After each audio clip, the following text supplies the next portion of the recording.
토크쇼에서 K-팝에 이어서 K-무비, K-드라마까지 K-컨텐츠들이 전 세계인들에게 사랑을 받고 있는 이유에 대해서 한국 사람이 아니라 외국 사람, 외국인 패널이 설명하는 영상을 제가 본 적이 있습니다.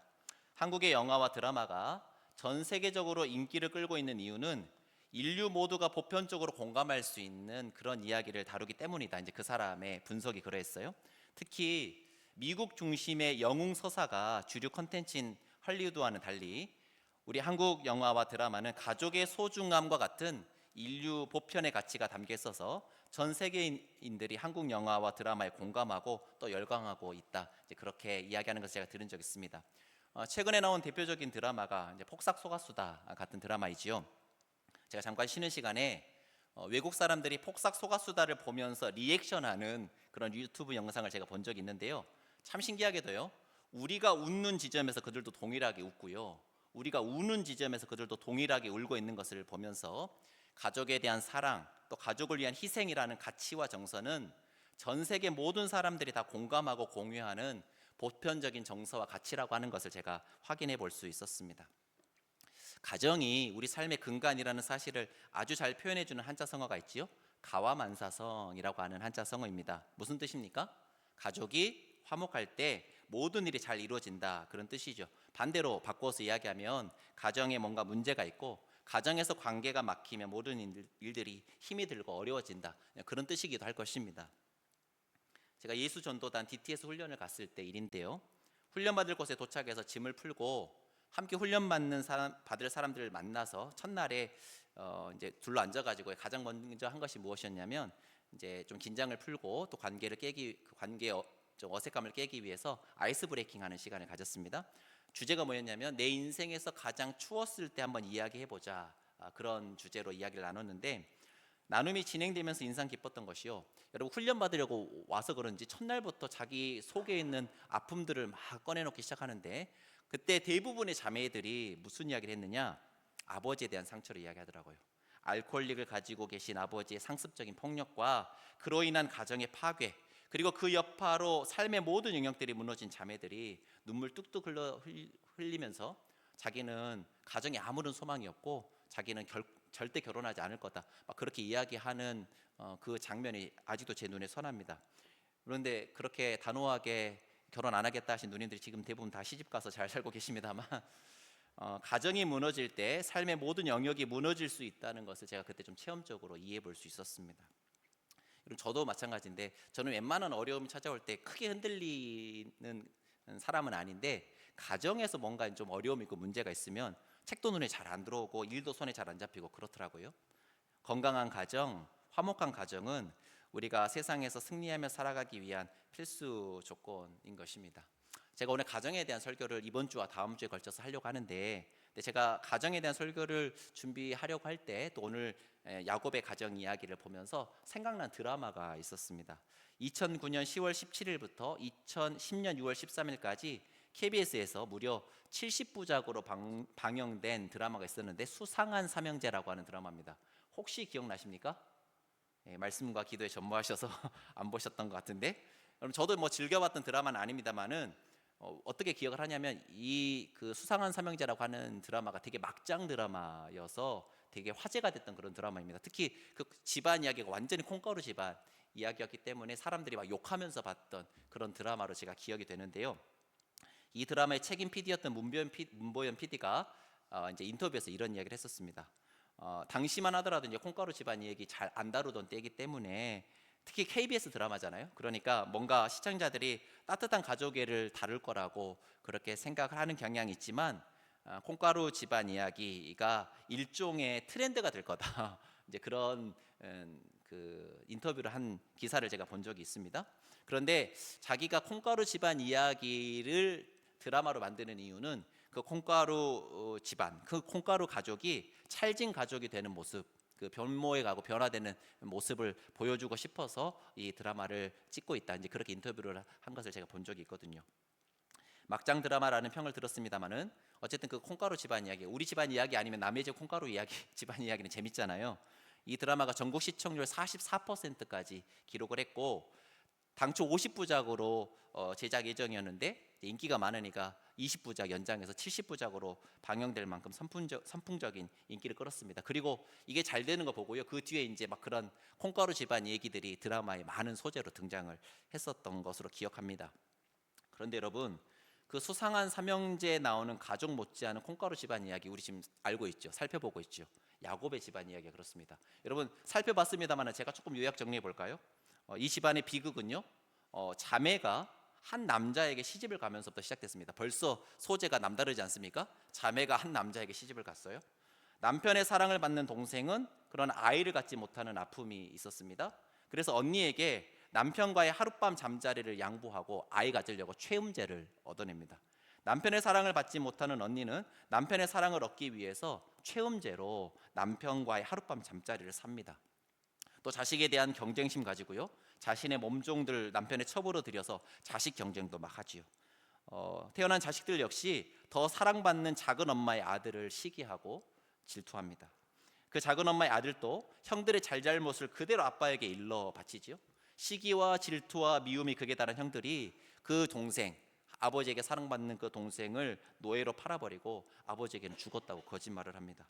여러분, 그리고요, 우리가 막 살펴보진 않았지만 장남, 그 중에 장남이 자기 아버지의 첩하고 잠자리를 같이 하는 추문을 일으키기도 했고, 여러분 넷째 아들은요, 며느리하고의 사이에서 쌍둥이 아들을 낳습니다. 여러분 이런 집안 이야기 들어본 적 있으십니까? 콩가루 집안도 이런 콩가루 집안이 없고요, 이런 막장도 이런 막장이 없어요. 그런데 이런 콩가루 집안이었던 야곱의 가정이 그 문보연 PD 표현을 따르자면 찰진 가정으로 변모해가는 계기가 된 결정적인 사건이 오늘 본문에 기록되어 있습니다. 오늘은 드라마 한 편 보신다 생각하시고 설교 그렇게 들어주시면 좋겠는데, 본격적으로 우리 야곱의 가정 이야기 속으로 들어가 보도록 하겠습니다. 제가 앞에서 예수전도단 DTS 훈련 때 만난 자매님들 대다수가 아버지로부터 상처를 받았다 그렇게 말씀드렸잖아요. 여러분, 그런데 야곱 가정의 문제들 역시 누구에게서 비롯된 문제들이었을까요? 아버지 야곱으로부터 비롯된 문제들이었습니다. 사실 야곱의 어린 시절을 돌이켜보면 야곱 역시도 아버지에 대한 상처를 안고 있었던 그런 사람입니다. 물론 어머니 리브가가 야곱을 품어주기는 했지만 아버지 이삭이 누구를 더 좋아했어요?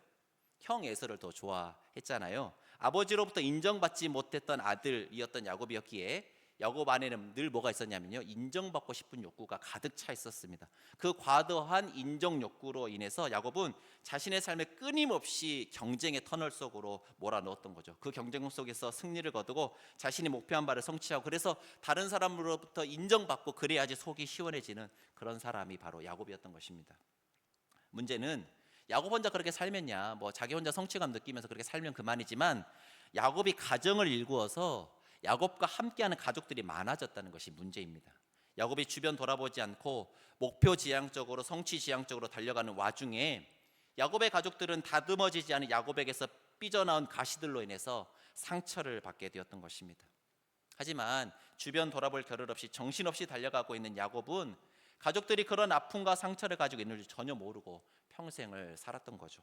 마치 어렵고 가난하고 힘들던 시절 가족들 건사하기 위해 정신없이 바쁘게 살아가느라 정작 가족들과 함께하는 시간 많이 갖지 못하고 어느새 가족들과 많이 소원해져 버렸던 우리 앞세대의 많은 아버지들처럼 야곱은 그런 아버지였고, 그런 아버지로 인한 아픔과 상처가 야곱의 가정 면면에 흐르고 있었던 것입니다. 야곱이 받은 상처의 근간에는 형 에서에 대한 아버지 이삭의 편애가 있었잖아요. 그런데 아버지로부터 받은 그 상처로부터 자유롭지 못했던 야곱 역시 아버지 이삭을 닮아 편애를 일삼고 맙니다. 여러분, 우리가 그간 살펴보았던 것처럼 여러분, 아버지 이삭과 형 에서를 속이고 장자의 축복을 가로챈 야곱이 집에 계속 머물지 못하고 77세라는 적지 않은 나이에 처음으로 부모의 품을 떠나서 바단 아람으로 떠나야 했잖아요. 800km에서 한 1000km 되는 그 먼 길 죽을 고생하면서 간 끝에 그곳 우물가에서 누구를 만납니까?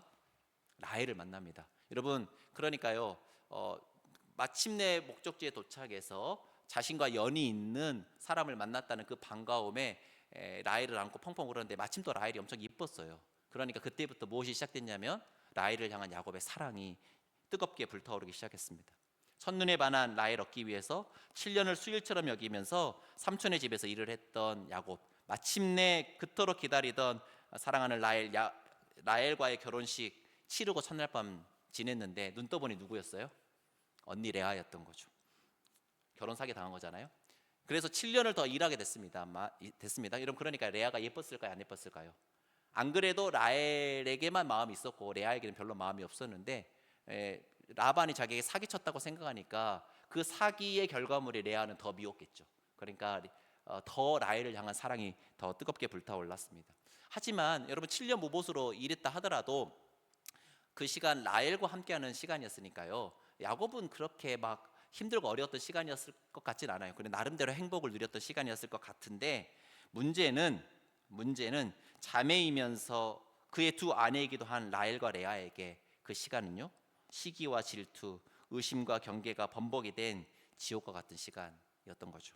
남편의 사랑을 독차지했지만 아이를 낳지 못했던 라헬, 아이는 얻었지만 남편의 관심과 사랑을 받지 못했던 레아, 둘 모두에게 그 시간은 그리 행복한 시간은 아니었을 것입니다.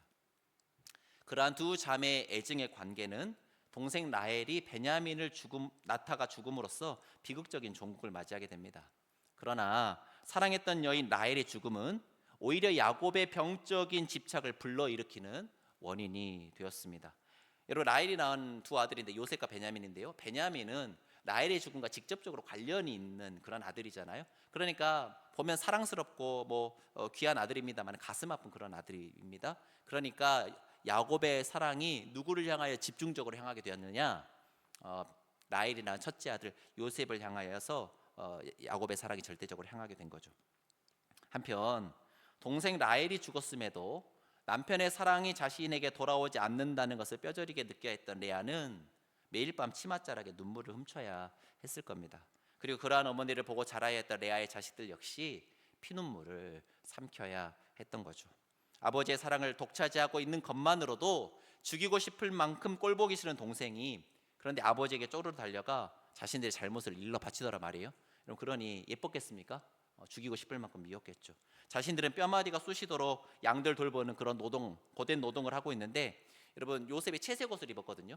채색 옷은 일하는 복장이 아니잖아요. 그 차기 족장을 상징하는 그런 복장입니다. 그 옷 입고 나타나가지고 꿈자랑이나 해대는 동생, 예뻤겠습니까? 그런 거 보면 요셉도 참 눈치가 없었던 그런 사람이었어요. 결국 미움과 시기와 질투가 극에 달한 그들은 자신들의 동생을 노예로 팔아버리고 아버지 야곱에게는 들짐승에게 물려 죽었다, 그렇게 거짓말을 하고 맙니다. 그토록 사랑하는 아들 요셉을 잃은 뒤에 야곱은 몇 날 며칠을 자책과 눈물과 비통함 속에 지내야 했겠죠. 살아가야 할 삶의 의미를 잃어버리고 아마도 거의 폐인처럼 하루하루를 살았을 것입니다.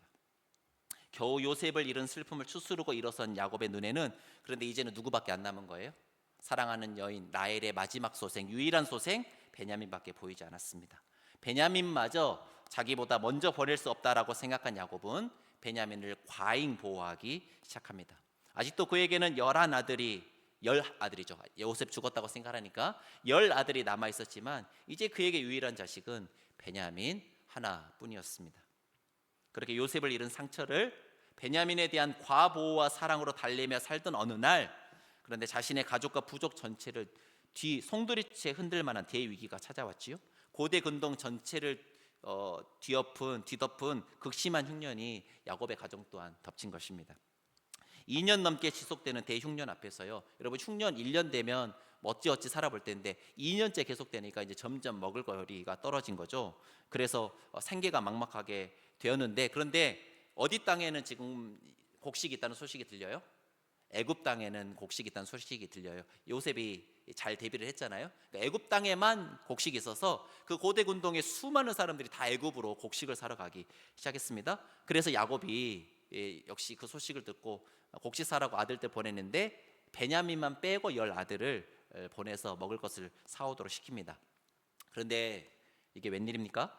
곡식을 사러 갔다 온 자식들에게서 청천벽력 같은 이야기를 야곱이 듣게 된 거죠. 무슨 이야기인가 하면요, 애굽의 총리가 그 야곱의 10아들들을 스파이로 몰아가지고 3일 동안 가둔 다음에 돌려보내주는데 둘째 시므온을 감옥에 가둬두고 나중에 너네들이 스파이가 아닌 걸 증명하려 그러면 네 동생, 마지막 남아있는 동생 데리고 와야지 스파이 혐의 벗겨주고 곡물거래 하게 해주겠다, 그렇게 이야기했다는 이야기를 야곱에게 전한 겁니다.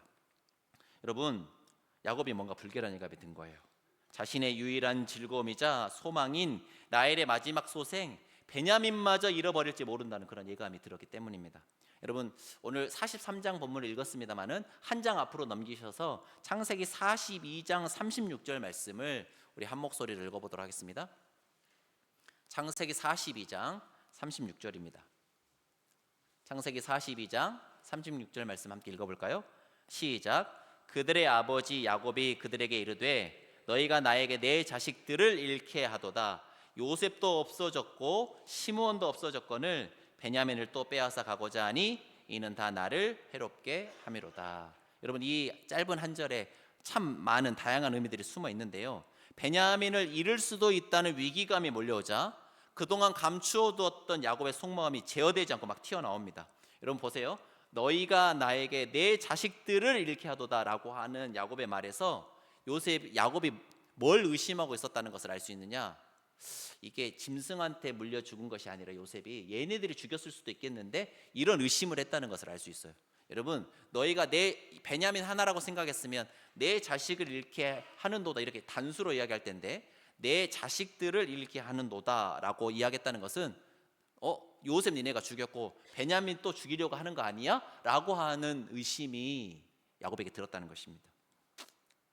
여러분, 들짐승에 찢겨 죽었다 생각하고 싶지만 아무리 그때는 정신없어서 그냥 그렇게 넘어가는데 나중에 정황을 돌이켜 보니까 평소에 그때는 잘 안 보였죠. 근데 평소 보니까 형들이 요셉을 미워했던 것도 장면들이 막 보이기 시작하고 정황도 너무 이상하고 그래서 이 요셉을 얘네들이 죽인 것 아니야? 라고 하는 의심을 야곱이 하고 있었음을 알 수 있습니다.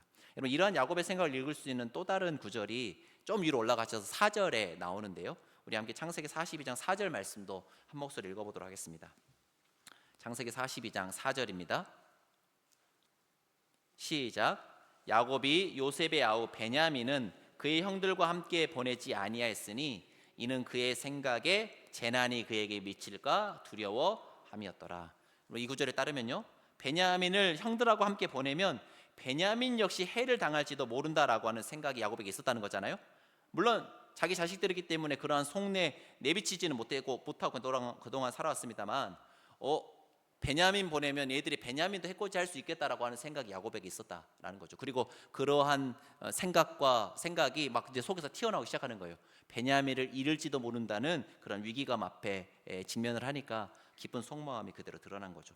여러분, 다시 36절 말씀으로 돌아와 보시면요, 야곱이 라헬의 소생인 베냐민을 제외한 나머지 아들들 10아들들을 어떻게 생각하고 있는지 잘 보여주는 대목이 나오는데요, 36절 중간쯤 보시면요, 야곱이 뭐라고 이야기하고 있느냐? 요셉도 없어졌고 시므온도 없어졌거늘 그렇게 말하고 있잖아요. 여러분, 그 선동열 감독이 뭐 동열이도 없고 종보미도 없고 그랬다는데 요셉도 없어졌고 시므온도 없어졌거늘 이라고 하는 이 야곱의 말에 야곱의 어떤 마음이 담겨 있느냐? 여러분 보세요. 요셉도 없어졌고, 요셉은 죽은 걸로 알고 있잖아요, 야곱이. 그러니까 요셉도 없어졌고는 그냥 뭐 팩트를 이야기한 겁니다. 그런데 시므온도 없어졌거늘은 무슨 말이에요? 시므온은 지금 애굽 감옥에 시퍼렇게 살아있는데, 그런데 애굽 감옥에 시퍼렇게 살아있는 그 시므온이 이제 산 자식 취급 안 하겠다는 거예요. 죽은 자식 취급하겠다는 것입니다. 마음먹기에 따라서 얼마든지 살릴 수 있지 않습니까? 베냐민 딸려 내려 보내면 얼마든지 살릴 수 있는 시므온을 아예 없는 자식 취급하고 있는 거죠. 시므온이 죽든지 말든지 오직 야곱의 유일한 관심사는 베냐민의 안전뿐이었다, 그런 말입니다. 여러분, 야곱의 이런 이야기, 아버지 야곱으로부터 이런 이야기 듣고 있는 다른 아들들 마음 어땠을 것 같아요? 여러분, 시므온이 잡혔으니까 뭐 그렇지, 생각해보세요. 시므온이 아니라 자기가 만약 애굽의 감옥에 갇혀있다 하더라도 아버지 야곱이 어떻게 했을 것 같습니까? 자기 죽은 자식 취급했겠다라는 생각이 당연히 들지 않겠습니까? 평생을 2등급 자식으로 살아있던 서름과 아픔이 이때도 치솟아 올라와서 그들의 가슴을 칼로 도려낸 것처럼 점였을 것입니다. 그래서요, 그 다음 절인 37절 보시면요, 맏아들 장남 르우벤이 홧김에 이런 말 내뱉고 있는데요, 아버지, 제가 만약 베냐민 안전하게 데리고 오지 않으면요 제 두 아들 죽이십시오. 굉장히 극단적인 말이잖아요.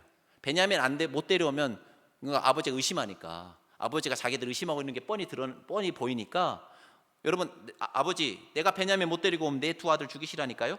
뭐 그렇게 막 홧김에 또 한 맺혀서 그렇게 이야기를 한 겁니다. 여러분, 그래도 그 장남 르우벤의 한 맺힌 말을 야곱이 귓등으로도 안 듣고 이렇게 대꾸합니다. 우리 창세기 42장 38절 말씀 한 목소리 읽어볼까요? 38절입니다. 시작. 야곱이 이르되 내 아들은 너희와 함께 내려가지 못하리니 그의 형은 죽고 그만 남았음이라. 만일 너희가 가는 길에서 재난이 그에게 미치면 너희가 내 흰머리를 슬퍼하며 스올로 내려가게 함이 되리라. 여러분, 38절 말씀 보시면요, 야곱이 뭐라고 이야기하느냐, 내 아들은 너희와 함께 못 내려간다, 그렇게 이야기하고 있는 거예요. 그럼 나머지 아들들은 아들이 아니라는 거죠. 내 아들은 베냐민 뿐이고 내려가는 길에 재난이 그에게 미치면이라는 말은 니네가 내 아들을 데리고 가다가 니네들이 내 아들한테 해코지 할 수 있는 거 아니야? 너희들은 내 자식들 아니야? 라고 이야기하고 있는 것입니다. 여러분, 야곱 가정이 기형적으로 왜곡된 엮이는 가정이 된 가장 큰 원인 무엇입니까? 바로 야곱의 그 편애와 집착이 야곱의 가정을 이 모양 이 꼴로 만들었단 말이에요. 따라서 야곱의 가정이 회복되기 위해서는 이 야곱의 편애와 집착의 끈이 풀어져야 하는 것입니다. 그러나 우리가 창세기 42장에서 만나고 있는 야곱은 베냐민에게만 매여서 가족과 부족 전체를 돌아보지 못하고 있는 그런 왜곡된 아버지의 모습을 보여주고 있는 거죠.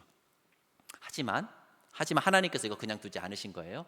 이 가정을 회복시키셔야겠다고 생각하신 하나님께서 야곱의 가정에 무엇을 보내시냐면요, 여러분, 고대 근동에 들었던 7년 풍년 7년 흉년에 하나님이 담긴 큰 어떤 의미와 의도가 있을 것입니다. 그러나 야곱 가정에 국한되어서 보면 하나님께서 야곱 가정을 회복시키시기 위해서 그런 위기를 보내신 것이다, 그렇게도 볼 수 있는 거죠. 야곱으로 하여금 그 집착의 끈을 놓을 수밖에 없도록 야곱을 몰고 가셨다, 그런 뜻입니다. 야곱이 베냐민을 애굽으로 보내지 않으면 어떻게 됩니까? 온 가족과 부족이 굶어 죽을 수밖에 없는 그런 극단적인 상황에 야곱이 처하게 된 거예요. 계속되는 기근에 먹을 것이 떨어지자 양당 간의 결정을 내려야 하는, 계속 회피하고 피해왔지만 이제 더 이상 그 결정과 결단을 미룰 수 없는 상황에 야곱이 처하게 되었는데, 베냐민만의 아버지로 남을 것이냐, 아니면 모든 가족들과 부족의 가장과 부족장으로 공동체 전체를 돌아보는 진정한 가장, 진정한 부족장의 자리에 설 것이냐, 그 기로에 야곱이 서 있는 것입니다. 오늘 우리가 읽은 본문인 창세기 43장에 나오는 야곱의 호칭을 살펴보면 야곱의 심경 변화를 미루어 짐작할 수 있는데요, 야곱이 다른 아들들과 부족들을 외면하고 자신의 인간적인 정에 집착이 있을 때 야곱의 이름은 그냥 야곱이라고 부릅니다. 그런데 야곱이 부족 전체 안위를 위해 자신의 집착을 내려놓을 때 비로소 그 이름을 뭐라고 부르냐면요, 이스라엘이라고 불러요. 그 전에 야곱이었는데 그들 전체의 아버지가 되기로 결정할 때 비로소 이스라엘이라고 부른단 말이죠. 대표적인 구절이 오늘 보면 창세기 43장 11절인데 우리 함께 창세기 43장 11절 말씀을 한 목소리를 읽어보도록 하겠습니다. 창세기 43장 11절입니다. 시작. 그들의 아버지 이스라엘이 그들에게 이르되, 거기까지 읽겠습니다. 시간 관계상. 여러분, 밑줄을 어디에서 치시냐면요, 그들의 아버지 이스라엘, 거기 밑줄 한번 그어보실까요? 그들의 아버지 이스라엘. 여러분, 그러니까 야곱은 요셉이나 베냐민만의 아버지 야곱이 아니라 이스라엘, 곧 그들 모두의 아버지가 되어야 했던 겁니다. 야곱이 가지고 있는 집착의 끈이 빨리 풀어지면 풀어질수록 야곱 가정의 문제도 그만큼 빨리 해결되고, 여러분, 야곱 역시 그토록 사랑했던 아들 요셉을 그만큼 빨리 만나게 될 거거든요. 야곱이 미루고 있으면요, 요셉 만날 날이 더 뒤로 미뤄지는 거예요. 야곱은 모르고 있었지만 여러분, 야곱은 그래서 이 하나님께서 보내신 이 위기 앞에서 어떤 선택과 결단을 내립니까? 자신이 서 있어야 할 그 위치를 마침내 깨닫고 그 마지막 집착의 끈을 내려놓는데요, 우리 함께 오늘 보면 창세기 43장 13절 14절 말씀을 한 목소리 읽도록 하겠습니다. 13절 14절입니다. 시작. 내 아우도 데리고 떠나 다시 그 사람에게로 가라. 전능하신 하나님께서 그 사람 앞에서 너에게 은혜를 베푸사 그 사람으로 너희 다른 형제와 베냐민을 돌려보내게 하시기를 원하노라. 펜을 가지신 분들은 어디에다가 밑줄을 그으시느냐? 내가 자식을 잃게 되면 이르리로다. 거기다 밑줄 한번 그어보실까요? 내가 자식을 잃게 되면 이르리로다. 여러분, 오늘 설교 제목이 뭘까요? 네, 내가 자식을 잃게 되면 이르리로다. 설교 제목입니다. 여러분, 내가 자식을 잃게 되면 이르리로다라고 하는 이 야곱의 고백은 어떤 고백과 맞먹냐면요, 에스더가 민족의 위기 앞에서 죽으면 죽으리다라고 했던 그 고백과 맞먹을 만한 고백입니다. 왜냐하면 자신의 모든 것을 내려놓고 건 그런 고백이거든요. 자기 인생의 유일한 소망이자 소망인 베냐민에 대한 마지막 집착의 끈을 내려놓으면서 야곱은 비로소 누구를 찾게 되느냐? 전능하신 하나님을 찾게 돼요. 14절 앞에 부분 보시면요, 첫 부분 보시면요, 전능하신 하나님께서라고 문장이 시작되고 있잖아요. 여러분, 아브람, 이삭, 야곱에게 나타나신 하나님은 전능하신 하나님이셨습니다. 아브람도 하나님을 전능하신 하나님이라고 고백하고 이삭도 역시 그렇게 동일하게 고백했는데, 야곱은 전능하신 하나님을 만나기에 만나는데 전능하신 하나님을 만났음에도 불구하고 하나님의 전능하심에 자신의 인생을 못 맡기고 있었던 거예요. 그런데 마지막 이 위기의 순간, 그 마지막 집착의 끈을 내려놓으면서 비로소 전능하신 하나님을 온전히 붙드는 야곱이 될 수 있었던 거죠.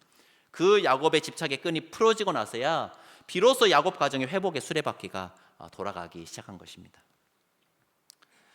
사랑하는 성도 여러분, 오늘 본문에서 만난 야곱의 가정처럼 혹여 우리의 가정 안에도 실타래처럼 얽히고 설킨 여러 문제들이 있지는 않습니까?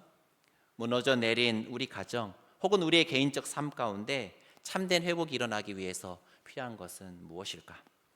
가장 먼저 필요한 것은 우리가 복음 안에서 온전히 치유되고 회복되고 자유케 되는 것이 필요합니다.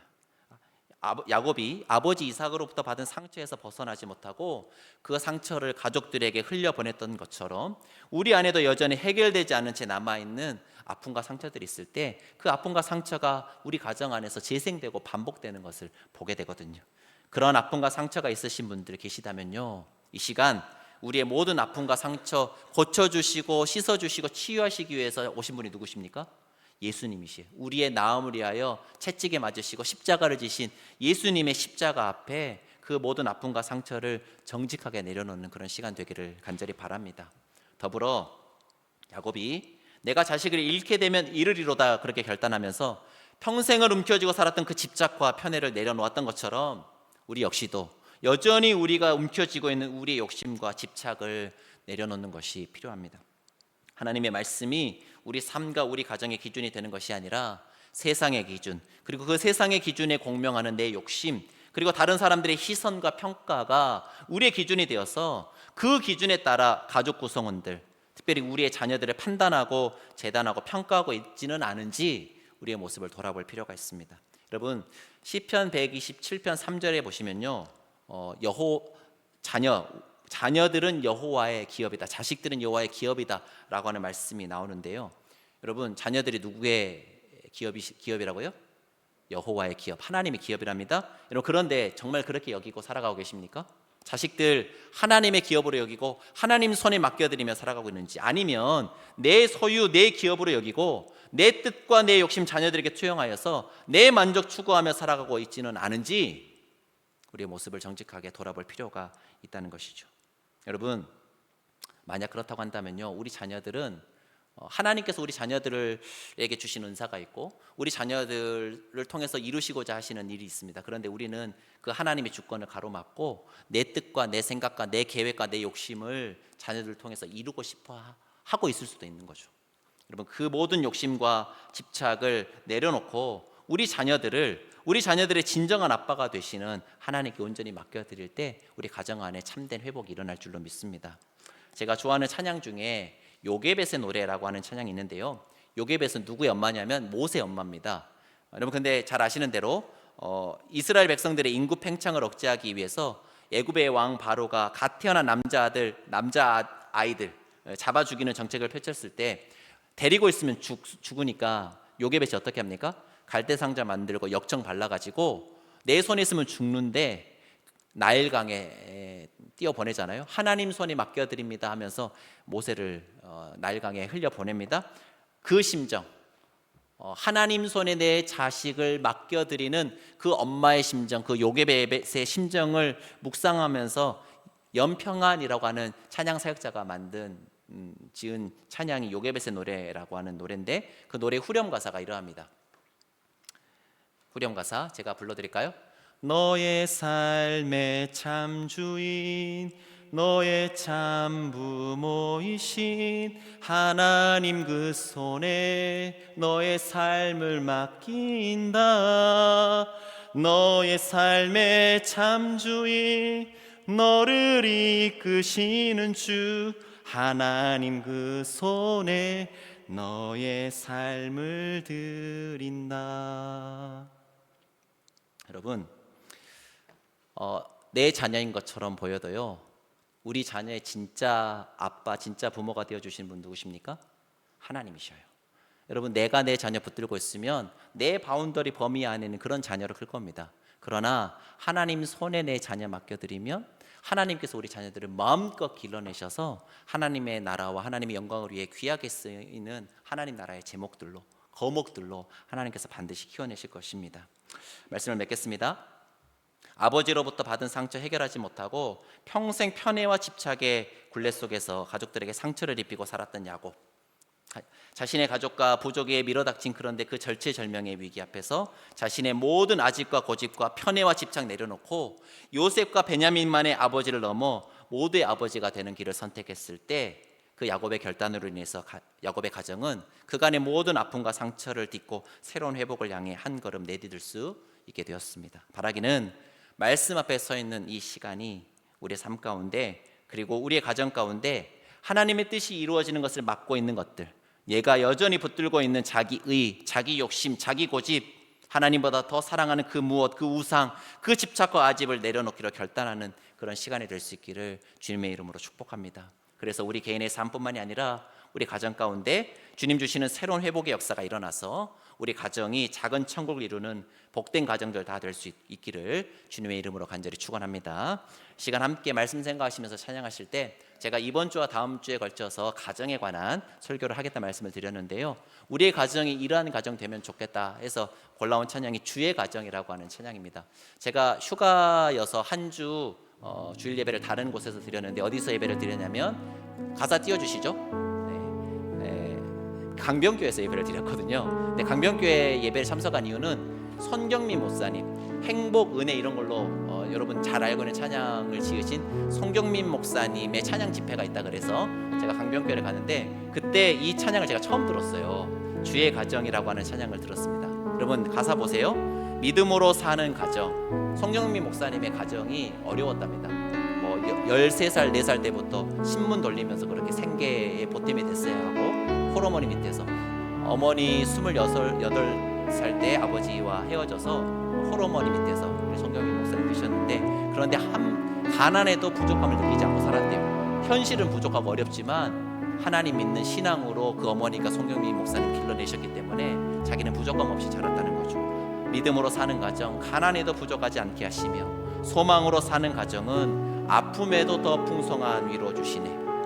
마른 떡 하나에 화목하고 함께 살아감에 감사하며 고난이 올 때 기도하는 그 가정을 하나님께서 돌봐주시네. 주의 가정은 작은 천국이라. 주의 가정에 참된 행복 있네.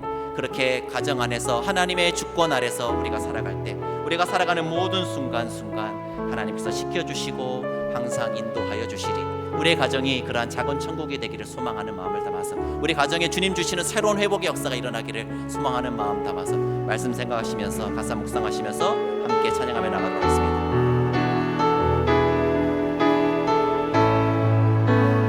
믿음으로 사는 가정은, 믿음으로 사는 가정,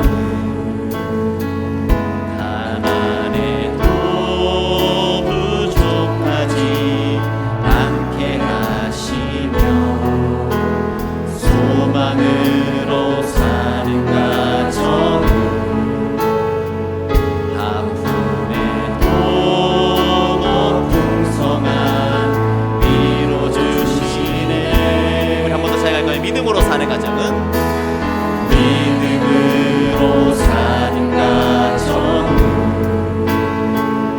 단 안에도 부족하지 않게 하시며, 소망으로 사는 가정,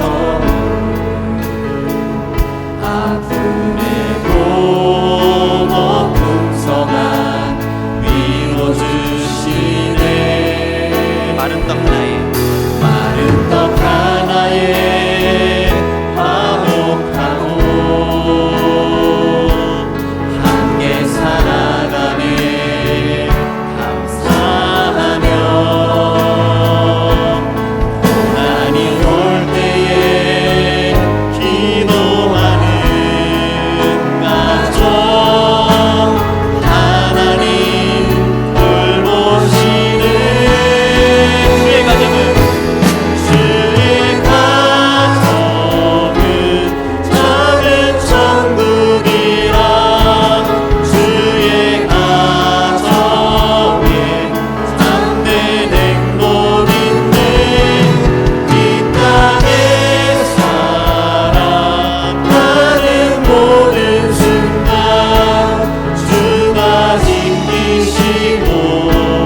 여전히 해결되지 않은 남아있는 아픔과 상처들 있으신 분들 계시다면요, 이 시간 우리의 그 모든 아픔과 상처 주님의 십자가 앞에 다 내려놓고 나아가도록 하겠습니다. 더불어 우리의 삶 가운데 그리고 우리의 가정 가운데 하나님의 뜻이 이루어지는 것을 막고 있는 것들, 여전히 내가 붙들고 있는 자기의, 자기 욕심, 자기 고집, 하나님보다 더 사랑하는 그 무엇, 그 우상, 그 집착과 아집을 내려놓기로 우리가 결단하며 나아갈 때 하나님께서 우리 가정 안에 새로운 회복의 역사 부어주시라고, 특별히 우리 사랑하는 자녀들을 우리의 자녀들의 참 부모가 되시는 하나님 손에 온전히 맡겨드릴 수 있는 믿음의 사람들 되게 해달라고 시간 말씀 생각하시면서 주님의 이름 한번 부르고 합심하여 기도하도록 하겠습니다.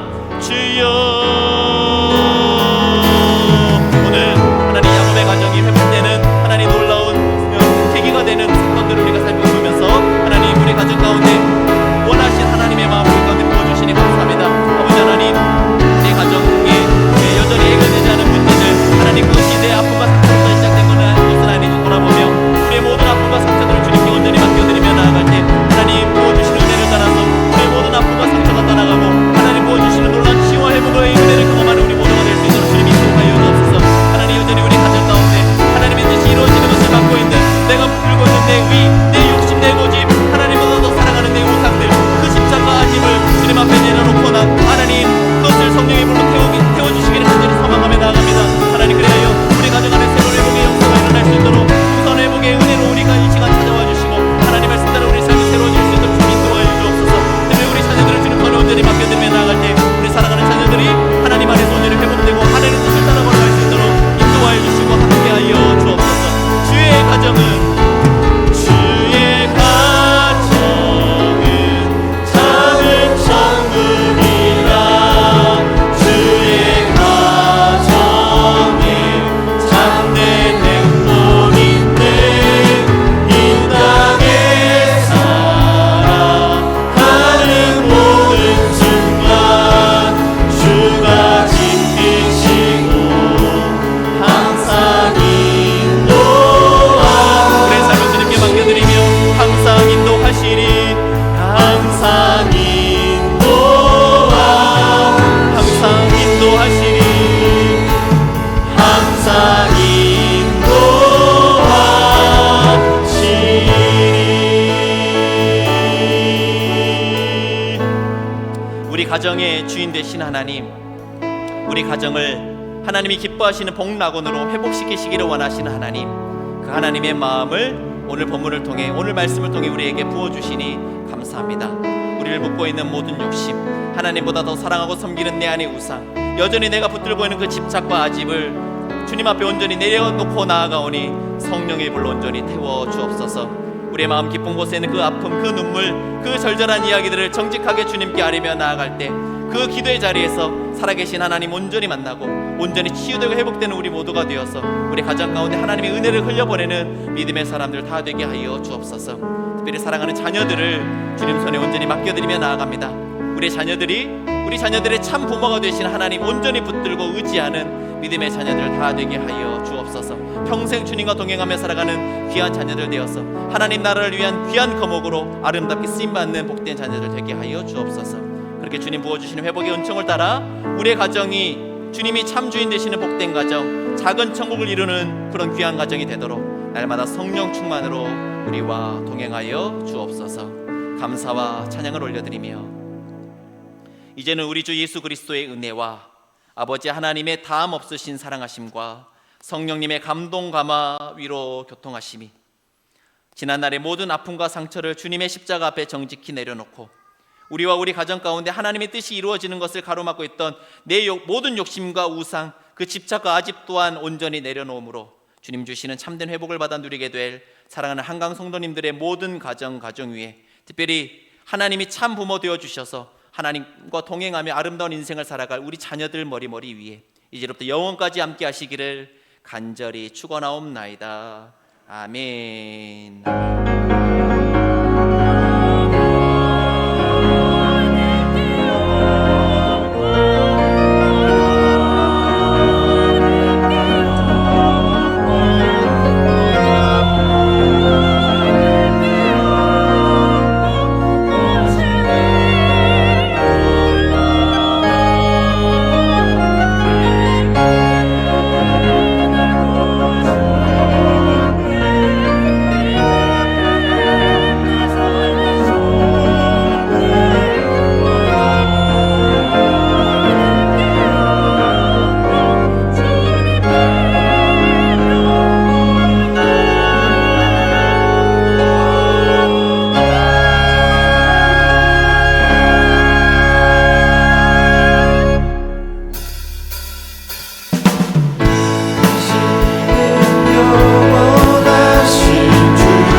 잡아